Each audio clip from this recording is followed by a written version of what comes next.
আসসালামু আলাইকুম ওয়া রাহমাতুল্লাহ ওয়া বারাকাতুহু। প্রিয় শিক্ষার্থী ভাই বোনেরা, আশা করি সবাই ভালো আছেন। আলহামদুলিল্লাহ, স্যারও ভালো আছে। পৃথিবীর যে যেখান থেকে বসে এই ক্লাস দেখছেন, আপনাদের সকলের প্রতি আন্তরিক শুভেচ্ছা, অভিনন্দন এবং গভীর ভালোবাসা। ফ্রেন্ডস, আজকে আমরা চমৎকার আর একটা ইংরেজি ক্লাস করব। এই শব্দগুলো ছোট ছোট এবং দেখতে অনেকটা সহজ মনে হলেও যারা একেবারে নতুন করে বিসমিল্লাহ করে ইংরেজি পড়ালেখা শিখতেছেন স্যার একাডেমির সাথে, তাদের জন্য এই ক্লাসটি অত্যন্ত গুরুত্বপূর্ণ একটা ক্লাস। কেন গুরুত্বপূর্ণ আপনারা শব্দের কাছে গেলেই বিষয়টা বুঝতে পারবেন। খেয়াল করেন, এখানে প্রথম যে শব্দটা আছে TALK, আমি আশা করি আপনারা ক্লিয়ার দেখতে পাচ্ছেন। TALK কীরকম মনে হচ্ছে উচ্চারণটা? যে টল্ক এরকম লাগতেছে না? ট্যাল্ক, টল্ক, অনেক রকমের চিন্তা আমরা করি, কিন্তু না, আসলে এই শব্দটির উচ্চারণ টল্কো না, ট্যালকো না। উচ্চারণ কি? টক। এখানে এল আছে, কিন্তু এই এলের কোনো উচ্চারণ হবে না। এখানে এলের লেখার সময় লিখতে হবে, বানানের সময় বানান করতে হবে, কিন্তু উচ্চারণ আসবে না। যার জন্য তার উচ্চারণটা কি হচ্ছে? টক। এই টক শব্দের বাংলা অর্থ হলো কথা বলা। এই রকমই 10-12টা শব্দ নিয়ে কিন্তু আজকের এই ক্লাস। ভালো করে খেয়াল করবেন। এই শব্দটা আমরা কি পাচ্ছি? CHALK। CH এর উচ্চারণ হলো চয়ের মতো, চ। তার সাথে ALK কি মনে হচ্ছে? যে চালক, সল্ক, এরকম না, উচ্চারণ কিন্তু চক, স ক, চক। CHALK, চক। ইংরেজি এই চক শব্দের বাংলা অর্থ কিন্তু চক। চক কোনটা? আমরা এই যে বোর্ডে লিখি যে চক দিয়ে, সেটাই ইংরেজির এই চক। এই শব্দটা কি হবে? WALK। মনে হইতে পারে ওয়াল্ক, কিন্তু না, ওয়াল্ক না, উচ্চারণ কি হবে? ওয়াক। WALK। এই ওয়াক শব্দের অর্থ কিন্তু হাঁটা। ওয়াক মানে কি? হাঁটা। ভালো করে মনে রাখবো। এরপরে যে শব্দটা আমরা দেখতে পাচ্ছি, এই শব্দটা FOLK।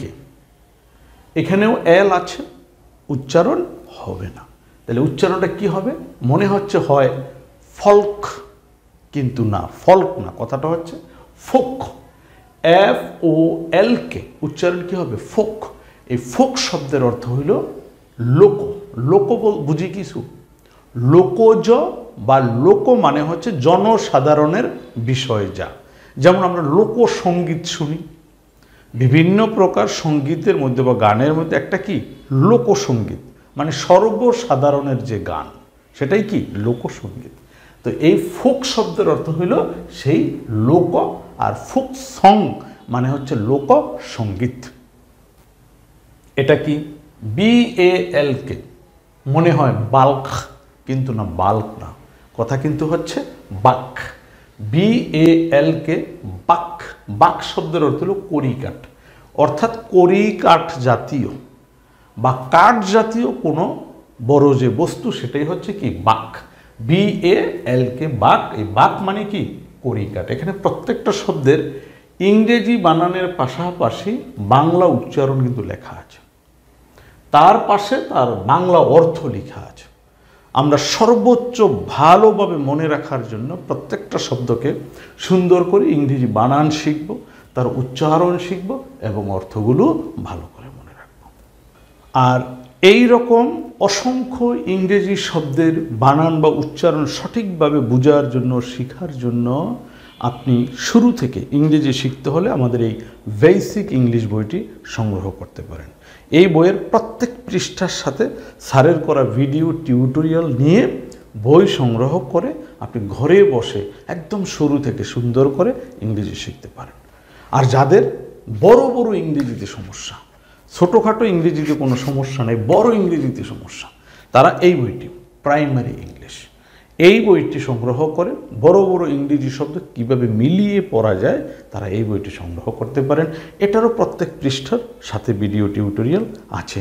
আর যাদের বাংলাতেই সমস্যা, স্যার ইংরেজি তো দূরের কথা, আমি তো বাংলা পড়তেই জানি না, সে কী করবেন? মৌলিক বাংলা এই বইটা সংগ্রহ করবেন। বই সংগ্রহ করার জন্য নিচে দেওয়া নাম্বারে ইমো অথবা হোয়াটসঅ্যাপে যোগাযোগ করবেন। চলুন মূল কথায়। এই পাশে আমাদের যে শব্দগুলো আছে তার মধ্যে প্রথম শব্দ হচ্ছে PALM। মনে হচ্ছে উচ্চারণ হবে পালম, যেহেতু এল আছে লয়ের মতো মনে হয়, কিন্তু না, পালম নয়, উচ্চারণ হলো পাম। প আকার পা, ম, উচ্চারণটা কি হবে? পাম। PALM, পাম। এই পাম শব্দের অর্থ হলো হাতের তালু। এই যে তালুটা, এটা হচ্ছে পাম। ওকে, এই যে লেখা আছে হাতের তালু। তাহলে আমরা কি জানলাম? PALM, পাম মানে হাতের তালু। এই শব্দটা একইভাবে মনে হচ্ছে কালম, CALM, কালম, কিন্তু নো, কালম নয়, উচ্চারণ হলো কাম, ক আকার কাম ও কাম। ইংরেজিতে এই কাম উচ্চারণ দুইটা শব্দের, একটা হচ্ছে COM, কাম, কাম মানে হচ্ছে আশা, আর আরেকটা হচ্ছে CALM, কাম, কাম মানে শান্ত। আমরা বলি না কাম ডাউন প্লিজ, কেউ খুব রেগে গেলে, উত্তেজিত হলে আমরা কি বলি? কাম ডাউন। এটাই হচ্ছে সেই কাম, ঠিক আছে, মানে শান্ত হওয়া। এই যে শান্ত, কাম মানে কি? শান্ত। এটা কি? BALM, বাম। বালম বলা যাবে না, বাম। এই যে বাংলায় লেখা আছে বাম, এই বাম কথার অর্থ হলো মলম। মাথা ব্যথা, পিঠ ব্যথা, শরীর ব্যথা, ঘাড় ব্যথা হইলে আমরা মলম ডলি না, এটার ইংরেজি শব্দটাই হচ্ছে এই বাম, BALM, বাম। টাইগার বাম, সকিনা বাম, আম্বিয়া বাম, বাজারে বহু রকমের বাম কিন্তু আমরা শুনি, এটাই কিন্তু সেটা, BALM, বাম। বাম মানে মলম। এই শব্দটা কি? মনে হয় CALF, কালফ, এরকম মনে হয় না? কিন্তু কালফ না, এটা কি? কাফ। কাফ উচ্চারণ কি হবে? CALF, calf. এই কাফ শব্দের অর্থ হলো বাছুর। বাছুর দিলেন, কোনো গাভী প্রথম যে বাচ্চা বিয়ান পর্যন্ত, মানে বাচ্চা প্রসব করলে যে ছোট্ট গরু, ডেয়া, এটার নাম কি? বাছুর। হ্যাঁ, তো ইংরেজিতে সেটাকে আমরা কি বলি? Calf, CALF, calf. এই কাফ মানে বাছুর, ভালো করে মনে রাখবো। এই শব্দটা হাফ, HALF, হাফ। হাফ মানে হচ্ছে অর্ধেক। আপনারা বলেন না ভাই আমার একটা হাফ বয়েল ডিম দেন, ডিমটা হাফ বয়েল করে দেন। হাফ বয়েল মানে কি? বয়েল শব্দের অর্থ হলো সিদ্ধ করা, আর হাফ মানে অর্ধেক। যে ডিম পরিপূর্ণ সিদ্ধ নয়, মানে অর্ধেক সিদ্ধ করে কোনো রকম একটু সেক দিয়ে আমার দিয়ে দেন, আমি এটা গিলি ফেলি, হ্যাঁ, ওই যে বলেন হাফ বয়েল, এই হাফ মানে কি? অর্ধেক, আধা। হ্যাঁ, আচ্ছা, তো এই যে শব্দগুলো, প্রত্যেকটা শব্দের মাঝখানে এল আছে, কিন্তু একটারও এলের কিন্তু উচ্চারণ হয় নাই। নিশ্চয়ই এতক্ষণে বুঝতে পারতেছেন আসলে আপনারা যারা শুরু থেকে ইংরেজি শিখতেছেন, এই প্রত্যেকটা শব্দ ম্যাজিক্যাল শব্দ।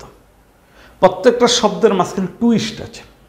কি টুইস্ট? ওই যে এল আছে কিন্তু উচ্চারণ নাই।